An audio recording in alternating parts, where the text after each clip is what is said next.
bapak, maka sholatnya batal. Keluar satu kata batal, maka diulang. Tapi tak apa-apa karena dia baru masuk Islam pagi tadi, maka dia ucap bapak. Setelah itu barulah pilih ayat. Saya Pak Ustadz belum banyak baca ayat. Nah, kita macam tak tahu aja, bacalah ayat yang biasa itu aja. Kulhu Pak Ustadz, apa lagi? Seorang sahabat Nabi namanya Qatadah bin Nu'man. Siapa namanya? Qatadah bin Nu'man. Dari sholat maghrib sampai sholat isya. Maghrib jam 6.30, isya jam 7.30, subuh jam 5. Dari maghrib ke isya sampai subuh tak tidur-tidur, tegak ruku sujud, tegak ruku sujud, tegak ruku sujud. Diadukan ke Nabi. Kenapa dia sholat terus ya Rasulullah? Apa salahnya? Sholat kan bagus. Bukan masalah sholatnya ya Rasulullah. Terus ayatnya nggak ganti-ganti.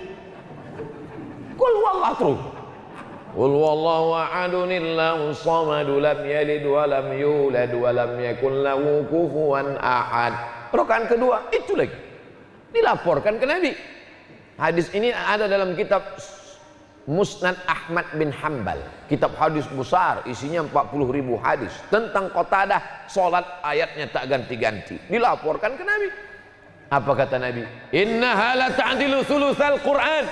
Qul huwallah sepertiga Al-Qur'an, sepertiga Qur'an, sepertiga Qur'an. Maka orang yang membaca Qul huwallah berkali-kali berarti dia sudah khatam Qur'an berkali-kali. Ini untuk membela bapak yang kebetulan sholat tahajud sama ibu yang ayatnya tak ganti-ganti. Tahu-tahu ibu komplain, abang kenapa ayatnya tak ganti-ganti? Maka bapak dengan yakin pedenya menjawab, aku sebenarnya bisa ganti ayat lain, tapi Qul huwallah ini keutamaannya luar biasa. Apa keutamaannya bang? Itulah aku lupa apa kawan, tapi sudah diceritakan Ustaz Abdul Somad di Masjid Galila kemarin bahwa satu Qul huwallah sama. Itulah makanya kalau kita diundang kenduri di rumah orang menyambut puasa, ada tahlilan orang meninggal, dibaca 3 kali. Qul huwallahu ahadunillahu. Kalau baca berhenti, Qul huwallahu ahad, Allahu samad, lam yalid wa lam yulad wa lam yakul lahu kufuwan ahad. Tapi kalau baca sambung, Qul huwallahu ahadunillahu samadu lam yalid wa lam yulad wa lam yakul lahu kufuwan ahad. Kenapa ada Qul huwallahu ahadunil? Kenapa ada nunnya di situ? Karena tanwin Qul huwallahu ahadun tidak bisa berjumpa dengan fathah, maka mesti ada nun al-wiqayah. Maka Qul huwallahu ahadunillahu samadu lam yalid wa lam yulad wa lam yakul lahu kufuwan ahad. Yang sampai anak kita bertanya kita tak tahu, ayah ya, tadi kenapa Pak Imam Bilal baca Qul huwallah 3 kali waktu tahlil? Entah, dari dulu memang begitu. Satu Qul huwallah macam sepertiga Quran, dibacanya 3 kali berarti dapat pahala macam khatam Quran. Tapi jangan gara-gara itu tak pernah buka Quran. Kenapa kita tak pernah buka Quran? Kita kan udah sering khatam Quran. Kapan itu? Qul huwallah 3 kali. Motivasi. Kenapa Qul huwallah yang dibaca? Rakaat pertama qobliyah subuh, Qul ya ayyuhal kafirun.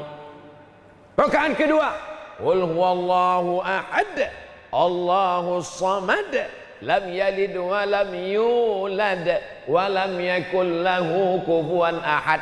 Supaya akidah anak-anak kita kuat, sekali Allah tetap Allah, anak cucu cicit kita sampai hari kiamat tetap Qul huwallahu ahad. Esa, tunggal, tak bercabang, tak berbilang. Memintanya kepada siapa? Allahu samad, memintanya kepada dia. Lam yalid, dia tak beranak. Walam yulad, dia tak diperanakkan. Walam yakul lahu kufuwan ahad, tak ada satupun yang selevel, yang setara, yang sama dengan dia. Kalau kau mimpi, dalam mimpimu ada sesosok, sebentuk, segambar, bersuara, berbunyi, berkata dia, aku adalah Tuhan. Berhentilah kau sholat. Itu bukan Tuhan, itu hantu guys.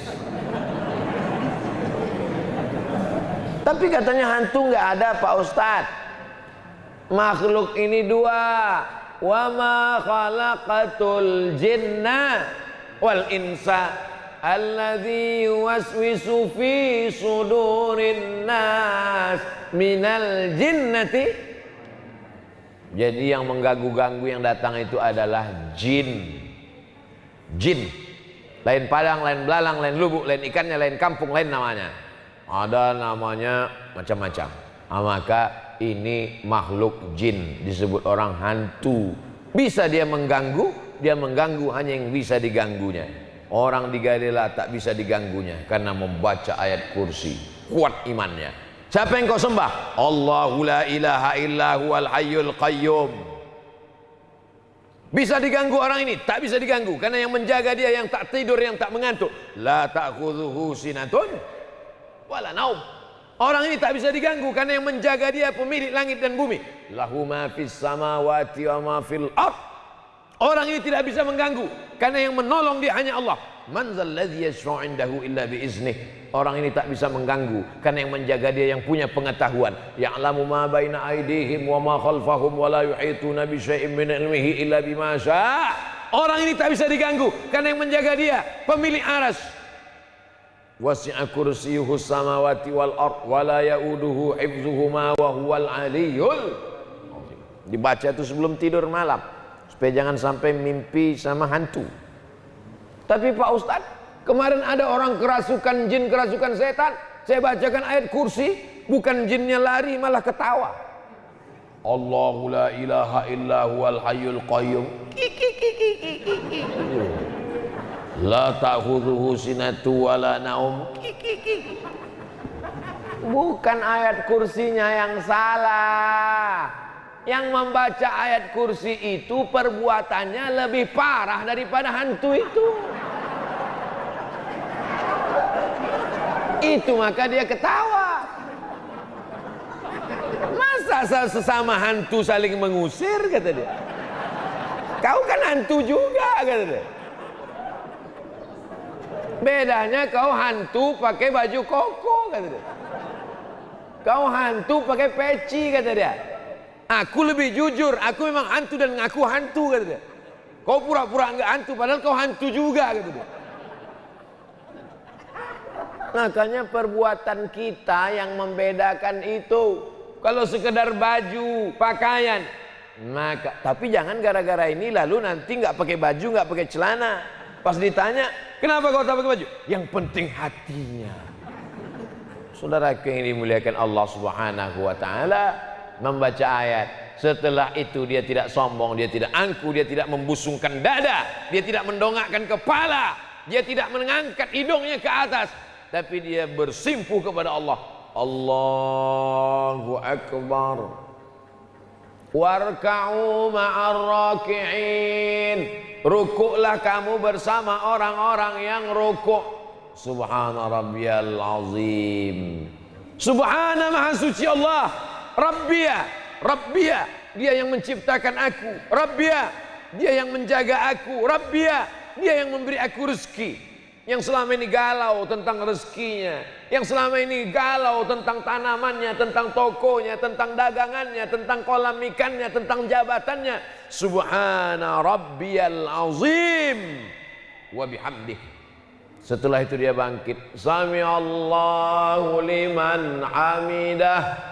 Rabbana lakal hamdu mil'us samawati wa mil'ul ardi wa mil'u ma syi'ta min syai'im ba'du. Yang merusak ini apa? Minyak panas tadi.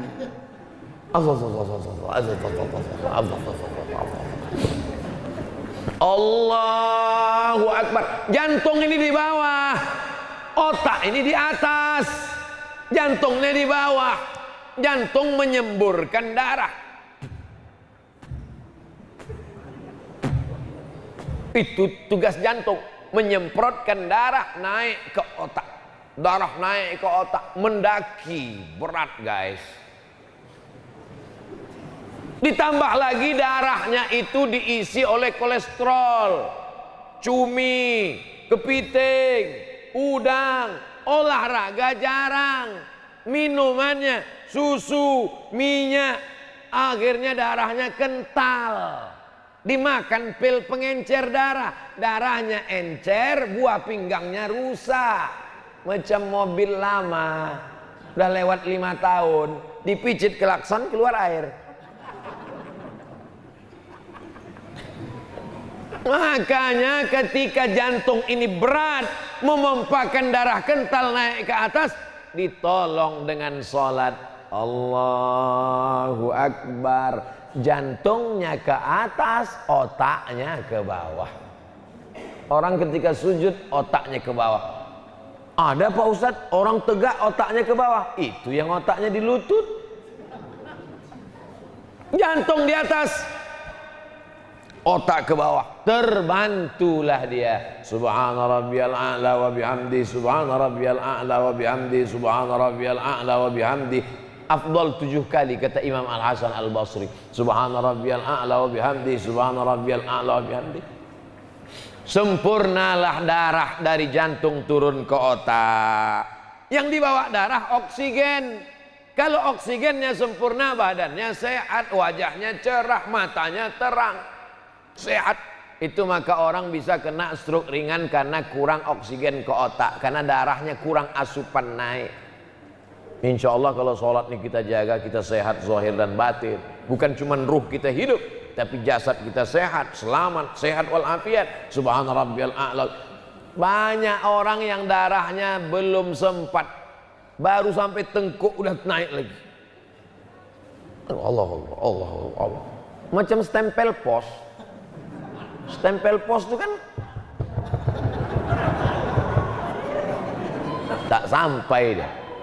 Kita tempelkan kening, nempel ke lantai. Hidung, nempel ke lantai. Menempelkan hidung ke lantai sunnah. Kalau Habib Rifki dia tak terlalu susah menempelkan, karena mancung dia. Tapi kalau kita berat, paksa dipaksa gitu.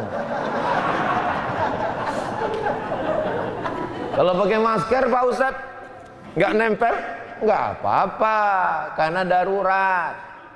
Kalau tak tertempel Pak Ustadz sah. Kalau cerita masalah sah tak sah, sah. Tapi kalau cerita afdal, tujuannya apa? Biar supaya lama kita. Subhana rabbiyal a'la wa bihamdi, subhana rabbiyal a'la wa bihamdi, subhana rabbiyal a'la wa bihamdi. Kaki ditekuk, duduk antara dua sujud, semua menghadap kiblat.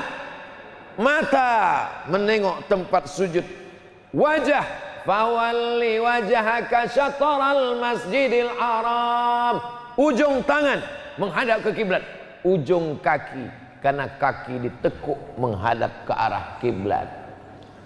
Rabbil firli warhamni wajburni warfa'ni warzuqni wahdini wa'afini wa'fu'an. 8 permintaan kepada Allah. Rabbil firli warhamni wajburni warzuqni wahdini wa'afini wa'fu'anni. 8 permintaan. Tapi banyak orang tak sadar, antara dua sujud itu entah apa-apa yang diminta. Gara-gara apa? Minyak panas tadi juga. Datanglah pengurus Masjid Galela membawa proposal ke kantor bupati, menemui Bapak Kabak Kesra. Apa yang bisa kami bantu dari kantor bupati? Langsung dipanggil Kabak Kesra. Pak Satpol, kau bawa nih, ini lain ini. Pelan-pelan lah. Rabbil firli warhamni ajburni warfa'ni warzuqni wahdini wa'afini wa'fu'an. Lagi. Subhana rabbiyal a'la wa bihamdi, subhana rabbiyal a'la wa bihamdi, subhana rabbiyal a'la wa bihamdi. Nikmati sholat itu, rasakan kenikmatannya. Kemarin ada tamu saya orang Mesir, makan, saya kalau makan cepat, 120 km per detik, Selesai. Kata dia, Abdul Somad, kamu makan tuh harus dinikmati pelan-pelan, rasakan. Oh, ternyata kita selama ini tidak menikmati sholat. Mari kita nikmati sholat untuk membangkitkan. Alhamdulillah subuh ini kita nikmati sholat kita, zikir kita, doa kita. Akhirnya ruh kita hidup. Tidak hanya jasad kita, tapi ruh kita hidup. Tadi saya mulai jam 5.40, sekarang jam 6.40 kurang 5 menit. Lebih kurang 1 jam kita bersama. Nanti akan dilanjutkan lagi oleh Habib, guru kita Habib Rifki. Dari apalah judul kajian subuh ini Pak Ustadz? Saya tidak mau pulang dari sini ditanya sama orang yang nggak datang. Apa judulnya tadi? Minyak panas. Bagaimana menghubungkan ruh dengan pemilik ruh, yaitu Allah Subhanahu wa ta'ala. Itulah yang dapat saya sampaikan. Selanjutnya kita dengar Habibuna Sayyidi Al-Habib Rifqi Al-Hamid, insyaallah. Terima kasih. Wassalamualaikum warahmatullahi wabarakatuh.